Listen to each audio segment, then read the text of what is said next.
Bus സ്റ്റോപ്പിൽ mobile നോക്കിയിരുന്ന യുവാവിന്റെ ദേഹത്തേക്ക് bus പാഞ്ഞു കയറി. ലൈസൻസ് റദ്ദാക്കും.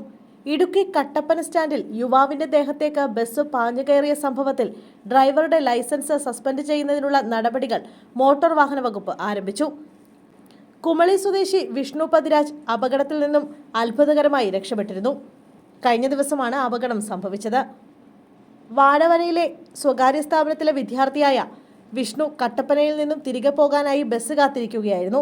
ഈ സമയത്താണ് മൂന്നാറിൽ നിന്നുമെത്തി നെടുങ്കണ്ടത്തിന് പോകാൻ സ്റ്റാൻഡിൽ നിർത്തിയിട്ടിരുന്ന ദിയമോൾ എന്ന ബസ് വിഷ്ണുവിന്റെ ദേഹത്തേക്ക് പാഞ്ഞു കയറിയത്. വിഷ്ണുവിന്റെ നെഞ്ചിനൊപ്പം ബസിന്റെ മുൻഭാഗം കയറി.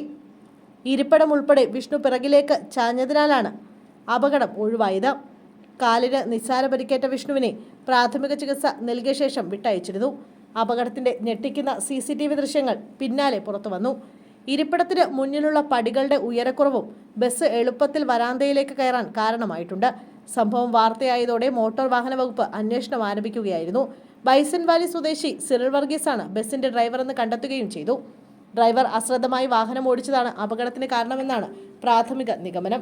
ഇതോടെയാണ് ഡ്രൈവറുടെ ലൈസൻസ് സസ്പെൻഡ് ചെയ്യുന്നതിനുള്ള നടപടികൾ MVD തുടങ്ങിയത്. ലൈസൻസ് റദ്ദാക്കുന്നതിന് മുന്നോടിയായി ഡ്രൈവറോട് വ്യാഴാഴ്ച ഹിയറിംഗിന് ഹാജരാകാൻ നോട്ടീസ് നൽകിയിട്ടുണ്ട്. ഹിയറിംഗിന് ശേഷമാകും MVDയുടെ നടപടി ഉണ്ടാവുക. സംഭവത്തിൽ ശക്തമായ നടപടി തന്നെ ഉണ്ടാകുമെന്നാണ് MVD ഉദ്യോഗസ്ഥർ വ്യക്തമാക്കുന്നത്.